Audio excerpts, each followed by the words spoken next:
Hello and welcome. I'm Sonal Mehrotra Kapoor and this is your FII explainer of the day. Today we are talking about a very interesting facet of the Omicron variant. Yes, the world is on alert because of Omicron. In India, finally cases are beginning to get detected and we are getting more and more vigilant. The key to Omicron so far is the fact that we need to detect it as early as possible.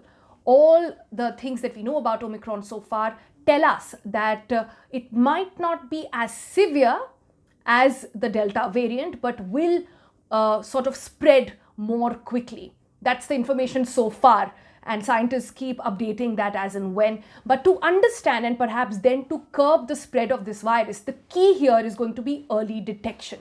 And what I'm going to tell you today actually helps in that early detection.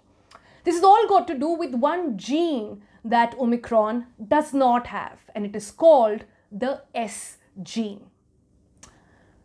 It's also, in technical language, called the SGTF, or the S gene target failure. Now, don't get confused by all the sort of nomenclature over here. But to understand that, let's go back to what the virus really is all about.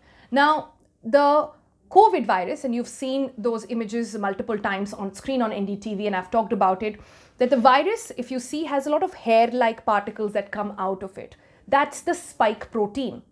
That is the most notorious bit, frankly, of the COVID virus that leads to several mutations. In that spike protein, there are several genes. In that, one is the S gene. The difference you need to know is that the Omicron variant does not have that S gene. Why is that significant? Because how do we test COVID so far? There is something called an RT-PCR testing. We all know about that by now. What does RT-PCR do?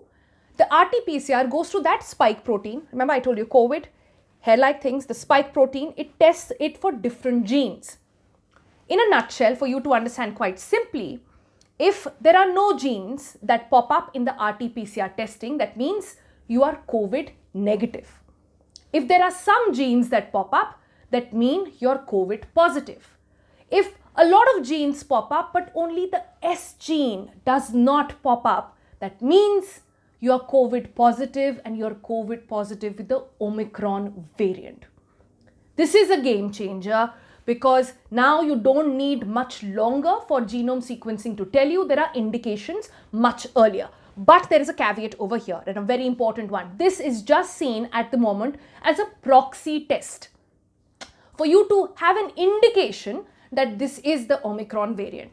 What you really need to know after this is these testing results that show that there is a drop in the S gene, like it's called the SGTF. Then there is a need at this moment to send them for genome sequencing, and only then will you know for clear and for sure that you do have the Omicron variant. But at the moment, scientists and the community is very excited about the fact that this is a big tell as of this moment. It might be a proxy tell, but it is still a big tell at the moment. As we talk, there are a number of Omicron variants that are multiplying across the world. And like I said, circling it back to why this information is so relevant, because it tells you whether or not you have Omicron, and the only way to stop it is to have early detection. Sonal Mehrotra Kapoor, NDTV.